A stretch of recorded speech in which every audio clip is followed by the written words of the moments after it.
Chapter 4. With some effort of will, I impose calm on my mind.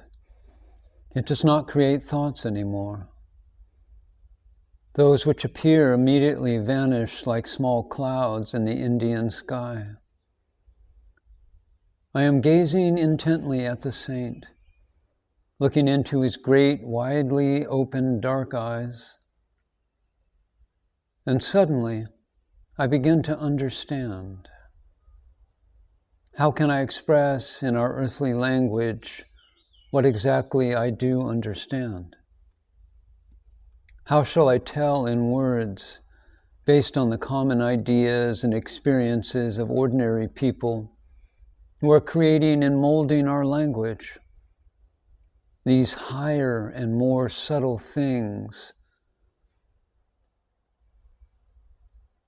May I say that I understand that Maharshi's life is not concentrated on this, our earthly plane, that it extends far beyond our world, that he contemplates a different and real world, a world not subject to storms and changes, that he is a torch of light before the throne of the Most High, shedding its rays all around, that he is like the incense smoke constantly rising towards the blue sky, which we see through the temple roof,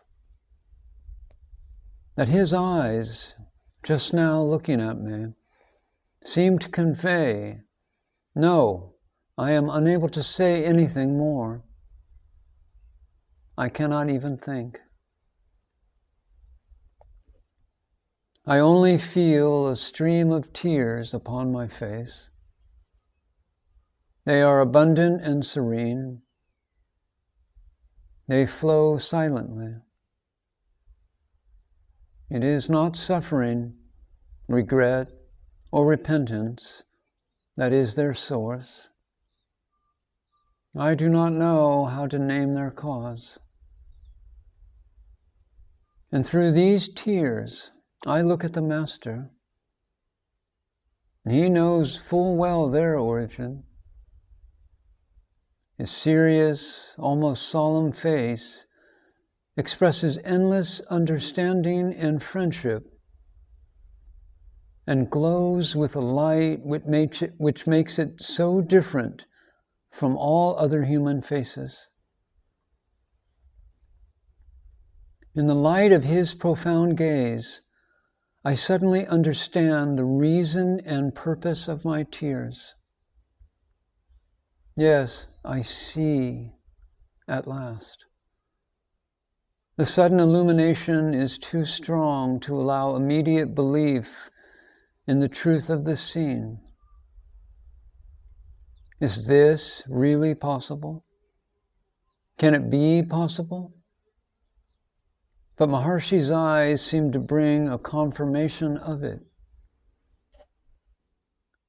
I can only say that there are moments of inner experience so important, so fraught with consequences, that they may influence not only one, but many incarnations. There are stains which have to be washed out before more light can be seen. No water from an earthly vessel can wash them out, can purify the soul. It may be that the only vessel which can serve this purpose is the heart. The only water, a stream of tears. Peace that passeth all human understanding.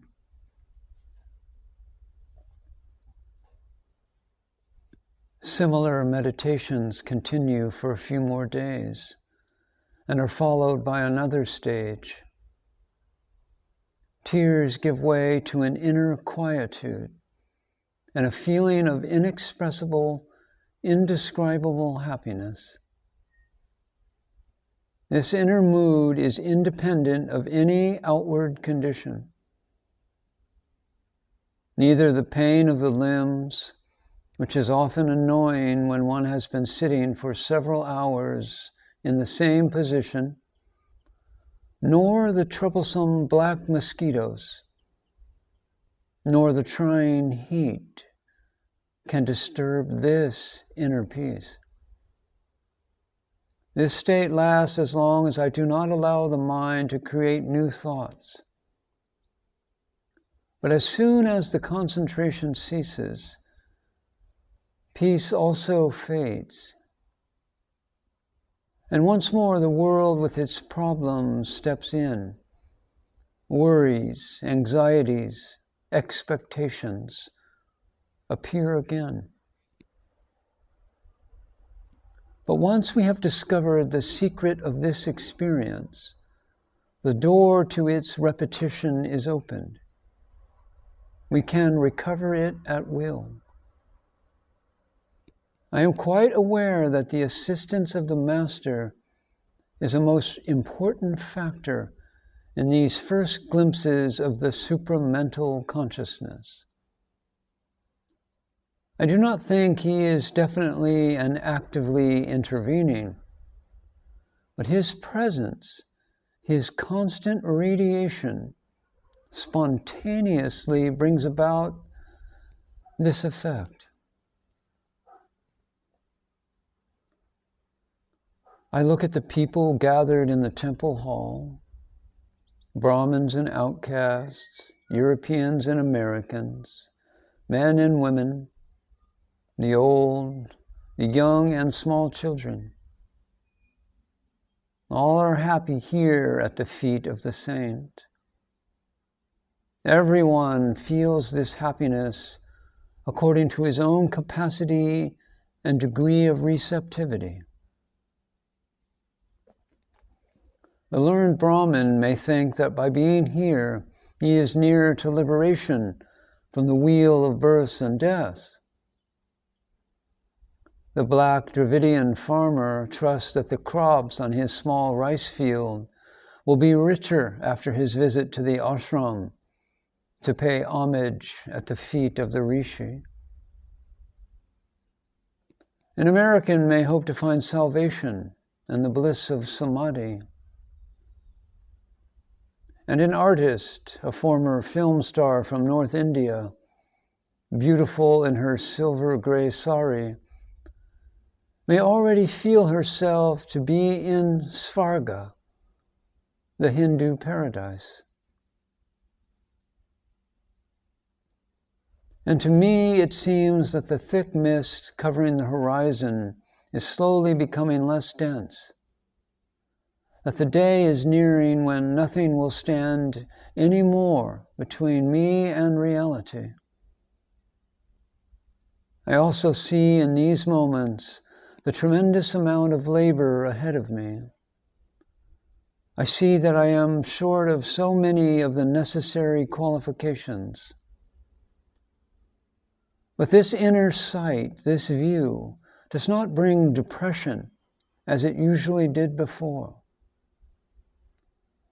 The experienced peace being out of the time, the question when and how does not arise. And I remember Maharshi's words in answer to a similar question. I read them lately and they seemed to confirm my feeling. He said, "The real self is all. It is omnipresent, hence always with us.